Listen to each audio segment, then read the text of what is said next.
Hi, it's Betty back again at you from Vibank Library.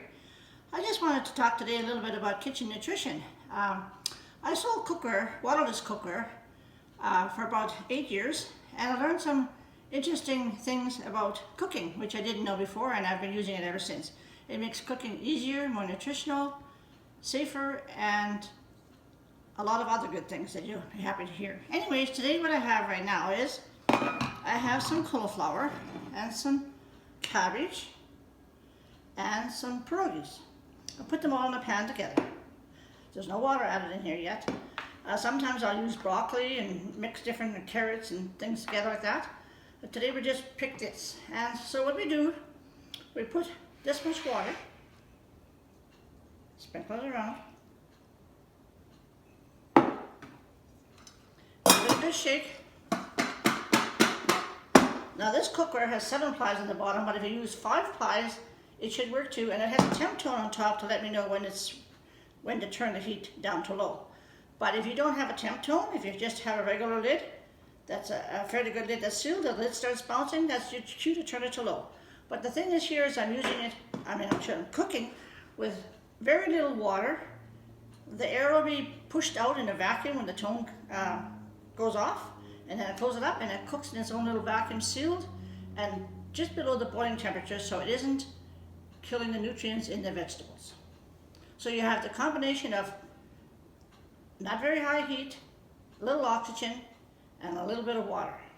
Okay, so now I'm going to put it on my stove about medium to medium high heat. On my stove I put it on with the valve open, and I have about 7. I'll put it on about 7. There we go. And now this temp tone should whistle at me in about 6 or 7 minutes. And then we'll come back.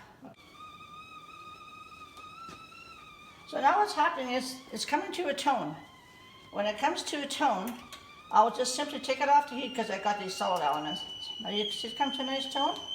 So I'm just going to take it off the heat, set it over here, put the heat to low, and then in a few minutes I'll just put it back on there and finish up for about 5 minutes and it'll be finished cooking.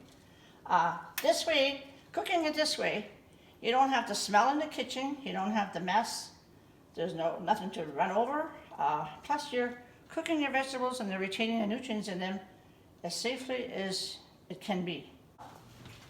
Our cabbage and cauliflower and pierogies are all done. So I'm going to open the valve up. And off it comes, and here you can see the finished product. And as you can see, there's nice texture there. The pierogies might be a little overdone, but everything else is good. And no mess, no fuss on the stove, quick. These vegetables came from the store, so I used probably 3 or 4 tablespoons of water, but if you take it straight out of the garden and cook them, the most you probably need is to shake it up and put it on the stove at medium heat. And when it comes to a tone, like mine did, or if you don't have the tone, and the lid starts bouncing, you turn it to low and cook it for about another 5 minutes and it's done. Thank you. Come again to Vibank Library. Bye. On behalf of the library, the first person who comments with a question on our video, the Kitchen Nutrition, gets a mesh bag for your vegetables to store your vegetables in the fridge, library pen, and library deck of cards.